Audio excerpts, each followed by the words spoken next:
Welcome to the Canned Wine Podcast, where we open cans of wine and talk about it. This is Season 3, Episode 23, or for those of you counting, the 93rd canned wine episode. And as those of you who listened to this before know, this is where we open cans of wine and talk about it. And this season, we are serving up the world in a can. And today we are serving you a slice of California.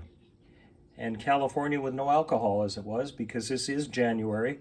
And some people like to tune that back a little bit with a dry January, which we haven't done one yet, but it's not for lack of trying.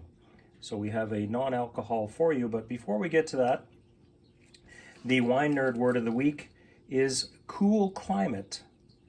Well, that's a strange one. Well, what this refers to is wine varieties, or the grapes rather, that prefer to be grown in cooler areas. Things like Chardonnay, Pinot Noir, Sauvignon Blanc, because climate greatly affects the overall presentation of the wine, its aroma, its sugar content. These are really affected by climate. And nobody knows more about a cool climate than our Dean of De-alcoholization. Dean, are you there? I'm here, Brad. Glad to be on board today. Yeah, and you've been freezing your whatever you freeze down in Virginia. It's been very cold there too, hasn't it? We're freezing our grits off down here. Grits, yeah. And I saved a screen snap where New York was actually colder than Winnipeg yesterday. So when you think it's cold, it can get colder. But we managed to break that record. It wasn't without breaking every water main in my neighborhood and putting us under a boil water order, which I've never had here before, but stuff happens. So without any further grumbling, what is our can of the week, Dean? Our can of the week is the Ojoy Sparkling Blanc in a 355 milliliter can, advertised as a crisp, dry, and subtly fruit-forward non-alcohol wine. Wow, you really introed that well, and it has a lot of these NAs are very low sugar too. This has only 90 calories for half a bottle of, if you were drinking this in a bottle, 90 calories for half a bottle, so it's very low calories. As we always do, and you help out on this, did a lot of research on this. The winemaker is the Ojoy company, which was put together from a guy whose specialization wasn't necessarily in wine, but was in brand development, from what I could read. What was his name? You had mentioned it earlier. Mark Wendt. Yeah, Mark Wendt. And beyond that, I don't know if Ojoy is still in production because their website is kind of strange. You go there and it demands a password and some other stuff, so I don't know what's happening with that. It's certainly in a number of places. You can still order it from Walmart or places like that. It is California made. It says it's a de-alcoholized champagne style wine that's made with California grapes. Beyond that, not much information to be found. I'm assuming that, champagne is generally made, like the Blanc de Blanc, the best champagne is made with Chardonnay grapes, and there's no shortage of Chardonnay grapes in California. It's a big grape out there, a big cool climate grape, as we talked in the Wine Nerd Word of the Week. Now, where did this come from? Well, I was posting up our canned wine cadet caps, as well as the knit cap, or toque as they call it in Canada, on eBay, and I had put in a search canned wine just to see if it would come up, and heck, this came up. I thought, well, that's a pretty good deal. I've learned through our 3 seasons that there are some pretty decent non-alcohol wines out there, and this was something. So I ordered this through eBay. I've never done that before, and it arrived with free shipping in less than a week. So if anybody's looking for it, I think Ojoy is still there at a very reasonable price for 8 cans, which is more than I could go through in a long time. But I was glad to send some down to you, Dean, and I'm excited that we're going to try and open this. Are you ready? I'm ready. Now, that said, it is a 355 milliliter can, so it's half a bottle. This is a lot. I've took mine out maybe half an hour, 45 minutes ago to let it warm up because it should be chilled, but not cracking out of the fridge. Would you agree with that? Yep, I got mine out just about 45 minutes ago. Okay, just give me 1 second here to set up. And let's open this. All right.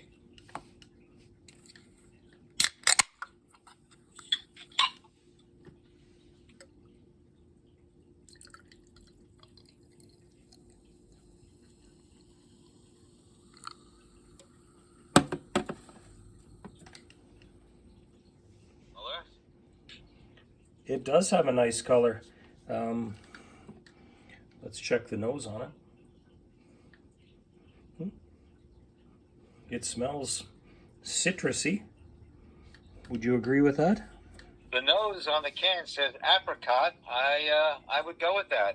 Yeah, apricot more than grapefruit. Yeah, that's strange. It does have an apricot flavor.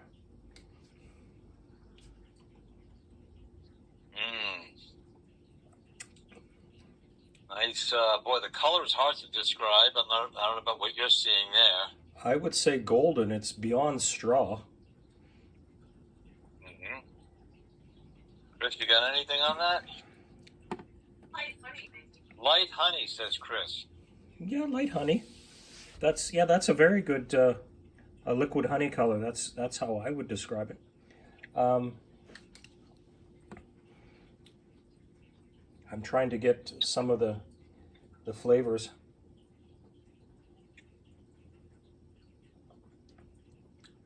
Nice and dry. It is dry. It is dry. Citrus, yes. There was mention of black currant. I'm not tasting black currant, but I certainly taste citrus, and apricot is there. What would you think of pairing this with, Dean? Well, we are going to pair it with a Mediterranean lamb dish tonight. That would be good.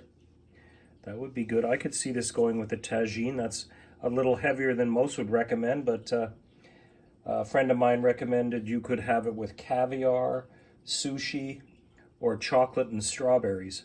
So those are more aperitifs than, sushi's a real meal. That's true.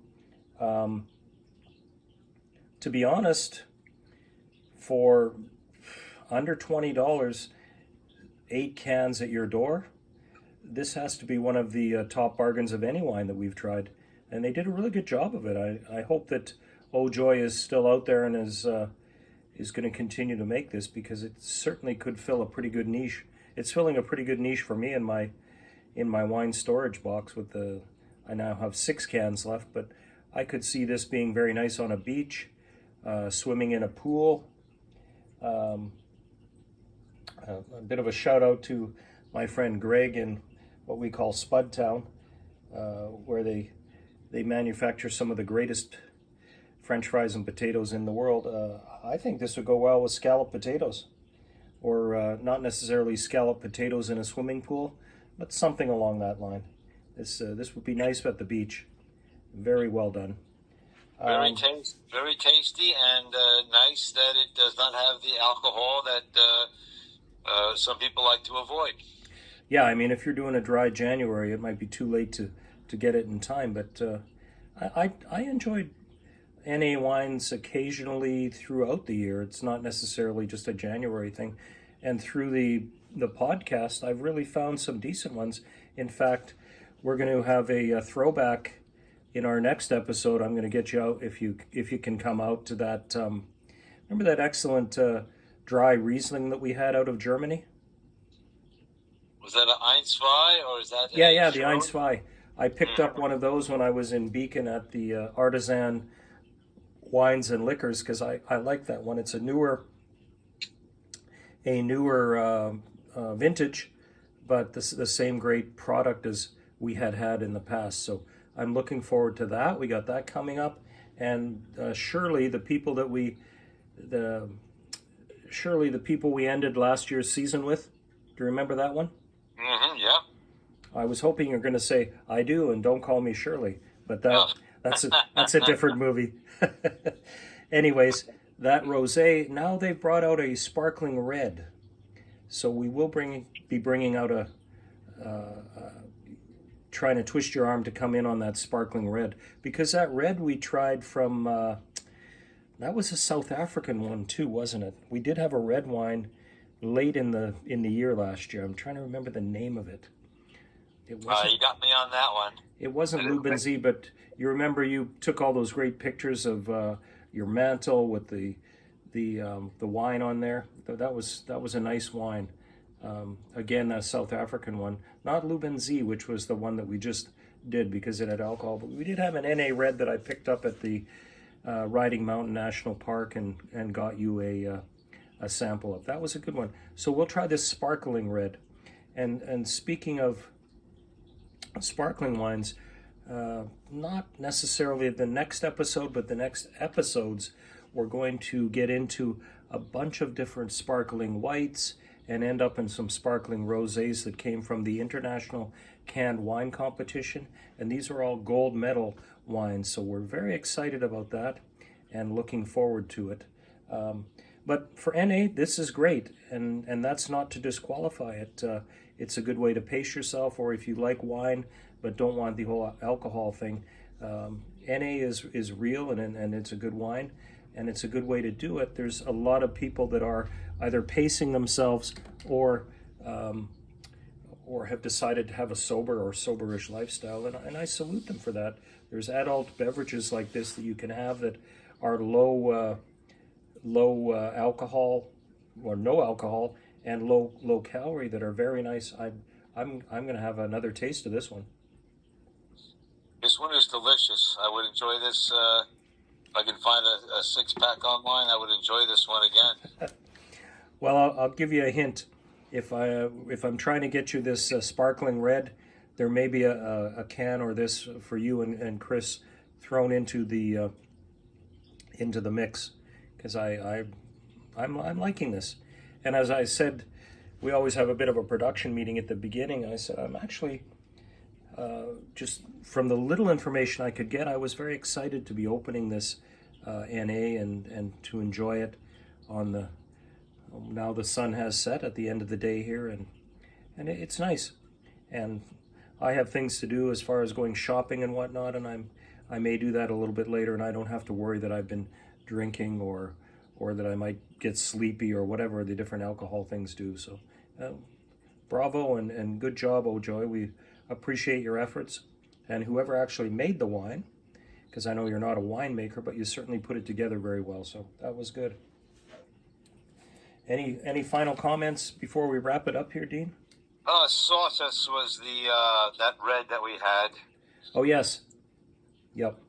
Back a little while ago, just to as that point of information. But no, that's it. I'm going to enjoy this further, as is Chris, and we'll appreciate you being part of the podcast, and we'll see you the next time, maybe. Yeah, it's always great, and I know there wasn't much information on how they distill this, but to me it seems they probably use that the cone low pressure distillation method that was more described on that South African one. That it seems to be the way they do it, and it has all the wine flavor. The only thing it doesn't have is the alcohol. I'll tell you that much. So, very delicious. Our head scratcher.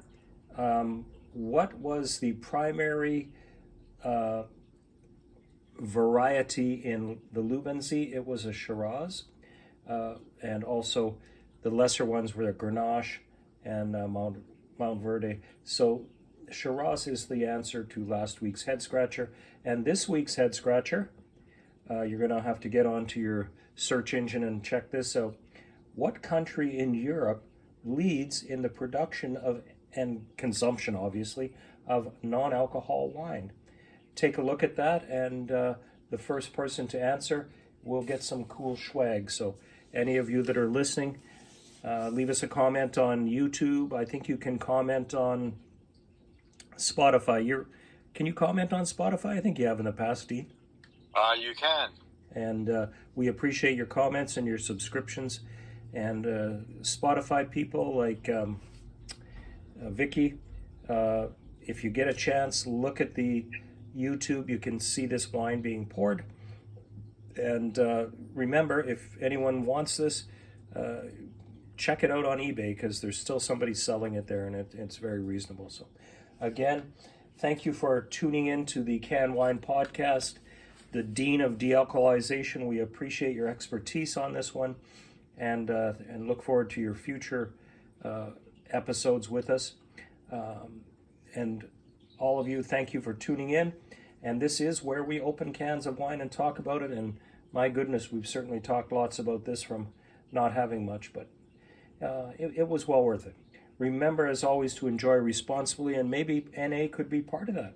And just because it comes in a can doesn't mean you can drink and drive. Although I wouldn't want to waste this on a driving time. I think you should savor it at home. The Canned Wine Podcast is a Center Stage production. All rights reserved.